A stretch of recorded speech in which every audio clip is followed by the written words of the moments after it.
Boa noite. Hoje foi o último dia de votações na Assembleia Legislativa do Estado antes do recesso parlamentar. E o destaque foi para a aprovação da Lei de Diretrizes Orçamentárias de 2017, que traz um aumento no repasse para o Judiciário e para a histórica derrubada de um veto do governo por unanimidade. A última votação antes do recesso parlamentar começou com uma derrota do governo na Assembleia Legislativa do Estado esta manhã. Depois de receber o veto total do Executivo, o projeto de lei que oferece anistia aos militares que participaram de movimentos reivindicatórios em 2014 e 2015, de autoria do deputado Platini Soares, foi derrubado por unanimidade pelos deputados. É um destaque para a grande conquista, não só pela demonstração da independência dos poderes, quanto para a corporação, que ganha aí uma tranquilidade. Uma votação histórica que contou, inclusive, com o encaminhamento contrário do líder do governo ao veto do Executivo. A Assembleia se postou dessa forma, aprovando a matéria do deputado Platini Soares, mesmo contendo o veto do governo, nós derrubamos o veto do governo, uma coisa inédita na Assembleia, de forma unânime, inclusive encaminhada pelo líder do governo. Em seguida, deram início às discussões da Lei de Diretrizes Orçamentárias para 2017. É a chamada LDO, que diz como o governo vai usar o orçamento de quase 15 bilhões de reais e que estabelece as prioridades para aquele período. Nenhuma das 32 emendas apresentadas previamente pelos deputados foi aprovada. Todas elas de deputados da oposição. Em todo o Brasil, os parlamentares, os deputados estaduais apresentam emendas a favor da população, de comunidades, de municípios. Aqui no Amazonas é um caso inédito, é a única Assembleia onde os deputados fazem exatamente o que o governador manda no orçamento e não conseguem aprovar ou passar sequer uma emenda a favor de algum problema que aquele parlamentar constatou junto à sociedade. Mas para atender uma demanda do Poder Judiciário, uma emenda coletiva vai possibilitar o aumento no repasse em 0,2% de toda a arrecadação do Estado. O Tribunal de Justiça deve ficar com 0,1% e 0,05% para o Ministério Público Estadual e para a Defensoria Pública do Estado. O percentual representa uma verba anual de 14 milhões de reais. São recursos que o governo abre mão para manter a justiça trabalhando, a justiça atuando e prestando um serviço de qualidade à população. O aumento no repasse conquistado pelo Judiciário veio após várias discussões realizadas em reuniões nos últimos 3 dias aqui na Assembleia Legislativa do Estado. Informações de bastidores dão conta que houve muita pressão, principalmente do presidente do Tribunal de Justiça do Amazonas e do Defensor Público Geral do Estado. Uma vitória da democracia, porque pela primeira vez conseguimos reunir todos os chefes de poderes, mais o Ministério Público e a Defensoria Pública, para uma discussão franca sobre prioridades orçamentárias. A gente sabe que é difícil conseguir tudo que se quer de uma única tacada, numa única vez. Mas o importante era conseguir alguma coisa. E esse alguma coisa veio e a ideia é que a gente consiga nomear mais defensores, consiga colocar mais defensores no interior, com estrutura. Nesta sexta-feira, a Assembleia Legislativa do Estado entra em recesso e só volta aos trabalhos no mês de agosto. A Polícia Civil está à procura de 2 homens que cometem assaltos no bairro Novo Aleixo. Um deles foi identificado e a Justiça já expediu um mandado de prisão temporária. Em uma das ações, a dupla foi flagrada por câmeras de segurança de uma escola. Nas imagens das câmeras de segurança dessa escola particular no bairro Novo Aleixo, 4 professoras esperam o colégio abrir para mais um dia de trabalho. Rapidamente, em uma moto, 2 homens aparecem armados. Eles anunciam um assalto e exigem objetos de valor. Uma outra professora tentou fugir, foi quando ele já se aproximou e falou: volta. Volta, já foi atirando a arma e falou: passa os relógios e todos os celulares. Uma professora não tinha um celular, ele ainda abriu a bolsa da professora, realmente verificando se tinha um celular ou não. E na outra professora olhando as sacolas, tudinho, o tempo todo ameaçando e mandando, quando eles saíram, pediram pra gente não olhar, fechar os olhos, não olhar para eles. Este não era, naquele dia, o primeiro assalto dos criminosos. Isso está acontecendo continuamente, todo tempo, diretamente eles estão fazendo isso. A mesma A mesma dupla.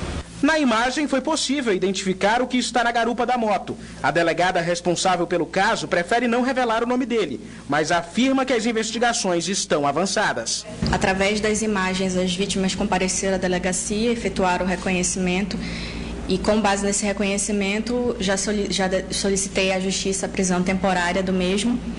E, através das informações que ele possa nos passar, nós chegaremos à identificação do segundo suspeito. O diretor da escola que as professoras trabalham diz que a dupla é acostumada a roubar nesta região da zona norte de Manaus. Mesmo assim, continua solto, né? Ontem mesmo eles estavam fazendo a mesma coisa que fizeram na segunda-feira, aqui na frente da escola. E isso aí já é corriqueiro aqui no bairro. As professoras seguem bastante assustadas e com medo dos bandidos novamente aparecerem por aqui. Eu fui a pessoa que fiquei mais nervosa no momento. Não consegui encontrar no celular, tirando tudo dentro da minha bolsa. Fiquei muito nervosa. Por sorte, os bandidos não invadiram a escola no Novo Aleixo, diferente do que aconteceu no bairro Colônia Antônio Aleixo, nesse colégio da rede municipal em maio deste ano. Aqui eles depredaram a escola e ainda roubaram instrumentos da fanfarra, computadores e até botijas de gás. Segundo a Secretaria de Segurança, no ano passado, 63 roubos a escolas foram registrados em Manaus. Este ano, de janeiro a abril, já foram 14 registros.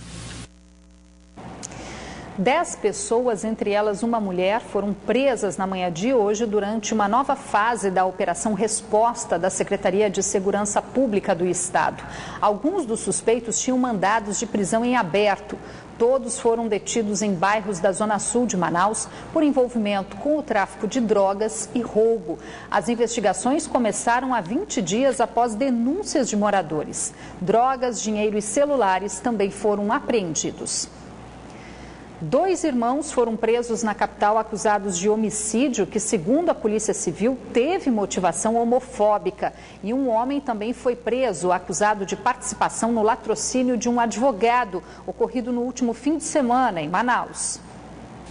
Os irmãos Daniel da Silva Brandão, de 18 anos, e Valdo da Silva Brandão, de 24, confessaram a autoria do crime que, segundo a polícia, teve indícios de homofobia.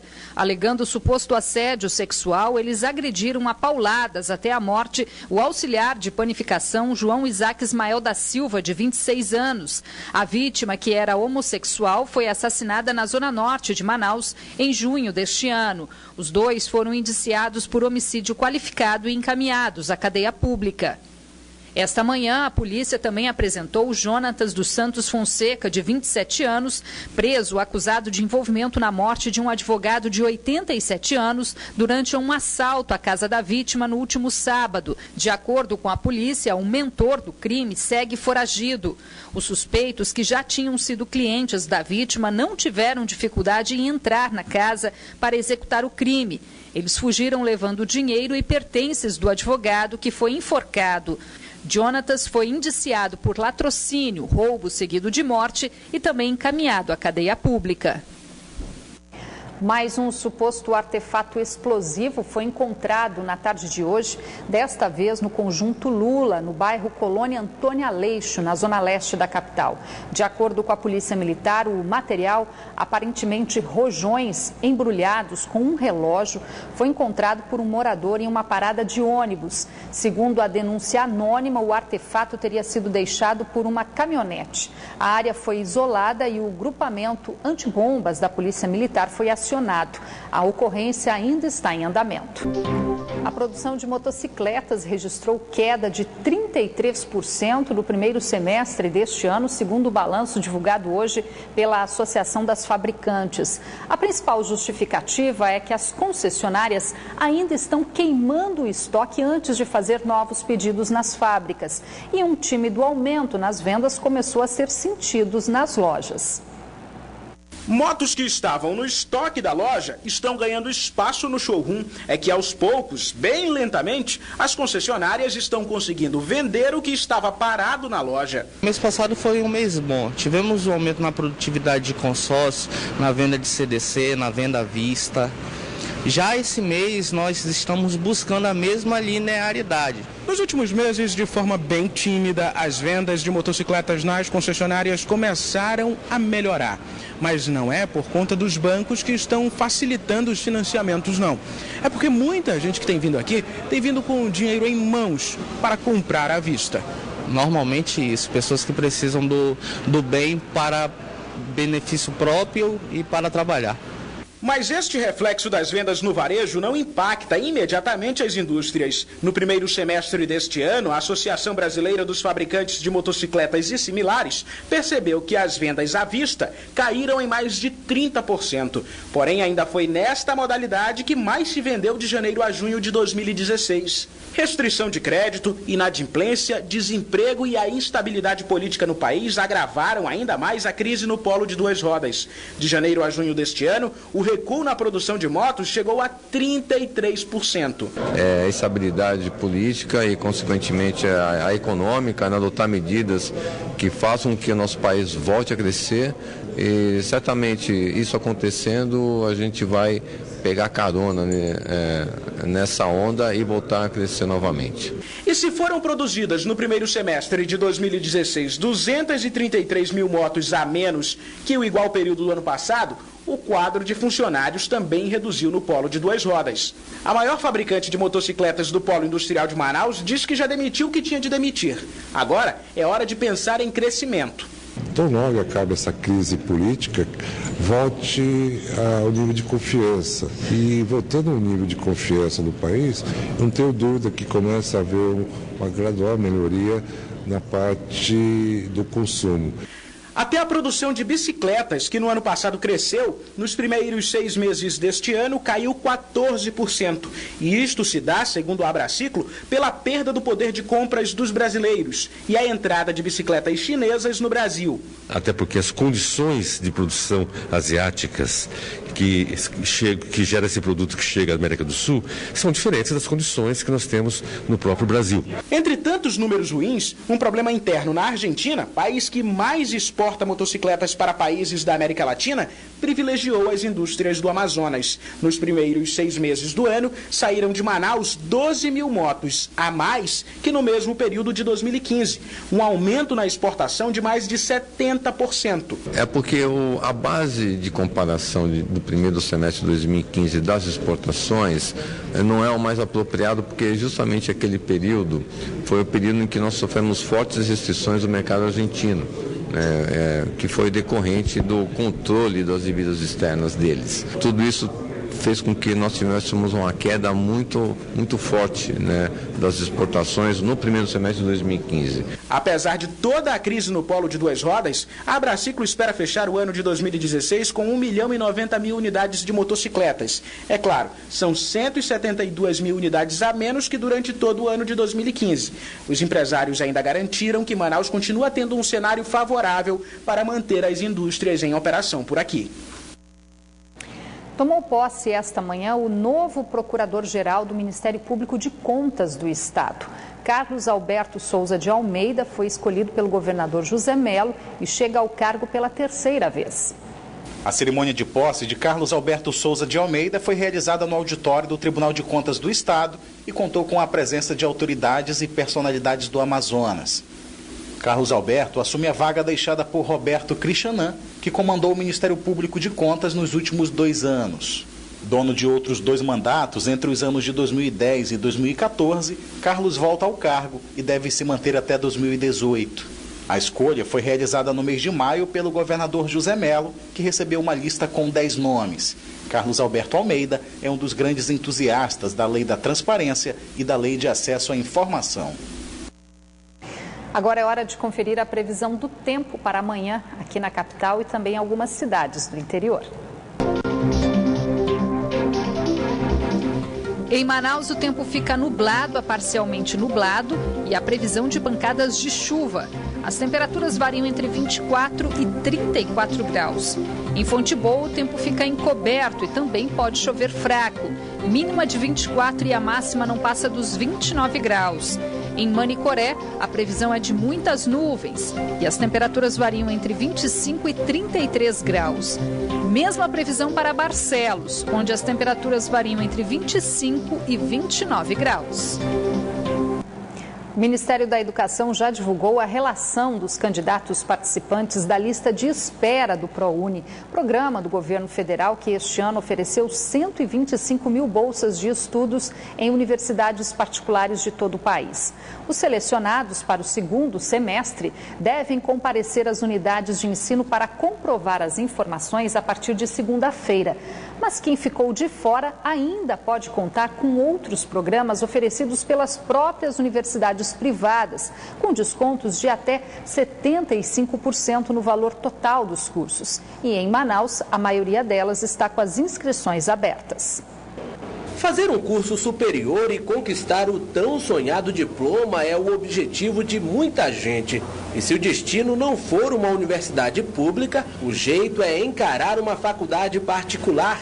Ronielto morava no município de Canutama, no interior do estado, e veio para Manaus cursar administração. Sem dinheiro para pagar as mensalidades, o estudante recorreu à bolsa de estudo e hoje está no 6º período do curso. Se não fosse através desse programa, eu não estaria aqui hoje, né? Ronielto é um dos mais de 7 mil estudantes que estudam com bolsas parciais no Amazonas. Aqui existem 3 programas que facilitam o acesso do jovem ao ensino superior. O programa Quero Bolsa, Educa Mais Brasil e o programa Educação. Nesta faculdade particular de Manaus, as bolsas de estudo são oferecidas a cada início de semestre. Por exemplo, o Educa Mais Brasil, você vai pagar a primeira mensalidade para o programa e você entra na faculdade sem pagar a primeira mensalidade e a partir da segunda mensalidade você vai ter essa bolsa que varia de 30% a 50% de desconto. O Quero Bolsa Educações, você vai pagar uma taxa de adesão para o programa. Depois de pagar essa taxa de adesão que varia de 30% a 50%, você vem na instituição se matricular e vai ter também desconto desde a tua primeira mensalidade até o final do seu curso. Não existe um perfil de estudante para concorrer a uma bolsa de estudo. O critério é simples, basta ter vontade de estudar. Mas tem um detalhe importante, o candidato não pode estar matriculado em nenhum curso. Para se inscrever, o estudante precisa ir direto no site do programa de bolsas preferido, escolher o estado, a cidade, a faculdade e o curso. Depois disso, é só esperar para saber se foi contemplado com desconto na mensalidade. E existe uma infinidade de cursos com descontos bem atrativos.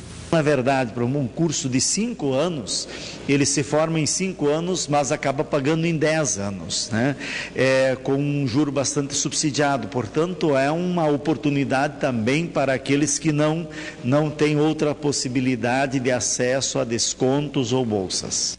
O Corpo de Bombeiros encerrou agora há pouco as buscas ao operador de empilhadeira que caiu ontem no Rio Negro. O acidente aconteceu na área de operações portuárias do Porto Chibatão, na zona sul da capital, no momento em que o funcionário operava o veículo que também caiu na água. As buscas foram retomadas com 2 mergulhadores na manhã de hoje. Os Jogos Olímpicos se aproximam e, aliás, a gente vai falar, na verdade, agora, primeiro, de vôlei. A partir de amanhã começa mais uma etapa do circuito Band Salvari de vôlei de praia. Depois dos meninos e das meninas das categorias Sub-19, 21 e da categoria Master, chegou a vez da elite do voleibol amazonense dominar as quadras de areia da Ponta Negra. Eles já são conhecidos nas quadras de areia de todo o estado e também no circuito Band Salvari de vôlei de praia, a maior competição de areia do norte do país. E para encarar mais uma temporada, muitos desses atletas já começaram a treinar meses atrás. Mas há também quem vai entrar em quadra a partir de agora. Certo é que neste fim de semana a elite do vôlei de praia disputa a primeira etapa da competição na categoria adulto. E para chegar a um resultado positivo nós precisamos treinar um pouco e dar o nosso melhor. De sexta a domingo, 57 duplas estarão em quadra. No circuito que acontece sempre no Complexo Esportivo da Ponta Negra, ninguém quer ficar fora do pódio. Esperar estar no pódio, porque a gente vem treinando forte, a gente vem malhando, então a gente tenta conciliar trabalho e a disciplina. Estamos treinando forte aí para essa etapa aí. Cumprir e ficar entre os 3 primeiros. Nessa temporada, algumas duplas vão disputar com novos parceiros.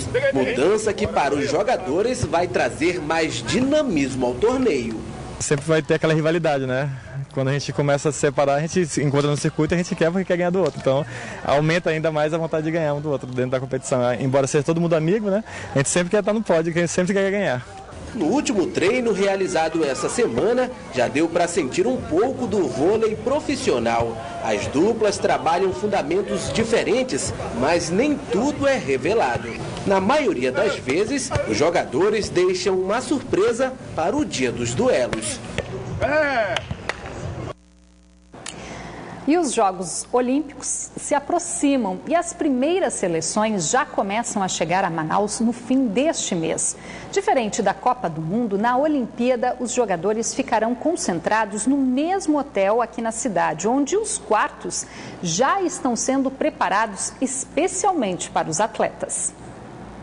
Nos dias 4, 7 e 9 de agosto, os olhos do mundo mais uma vez estarão voltados para a Arena da Amazônia.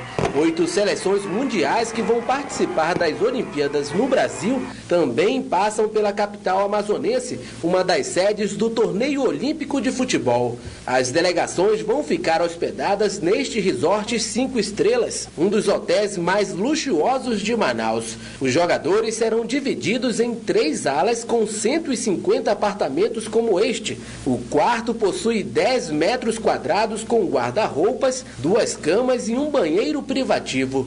Em cada apartamento devem ficar hospedados 2 atletas.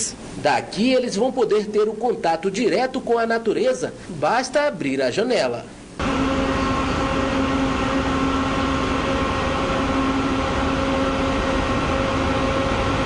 Para atender bem as delegações, o Comitê Olímpico Internacional exigiu que o hotel dispusesse de conforto e segurança. E enquanto os jogadores estiverem hospedados, todos os corredores vão ter pelo menos 5 agentes de segurança. E a exigência do COI não é só essa. Nós já temos um cardápio pré-pronto, mas o Comitê Olímpico repassou algumas solicitações das delegações com relação a glúten, lactose, e aí é claro que nós vamos procurar cumprir a risca. Cada delegação vai ter o seu próprio salão para estar efetuando as suas refeições, café, almoço e jantar.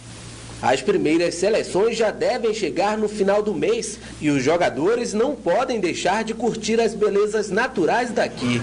Olha só o que eles vão apreciar bem de perto, um lago com as famosas tartarugas da Amazônia. E se depender do conforto e tranquilidade, os atletas vão sair daqui bem satisfeitos. E o Band Cidade fica por aqui, mas continua na internet, onde você pode acompanhar outras notícias nas redes sociais, Facebook e Twitter da Band Amazonas. Você ainda pode rever as nossas reportagens acessando youtube.com/BandAmazonas no link vídeos.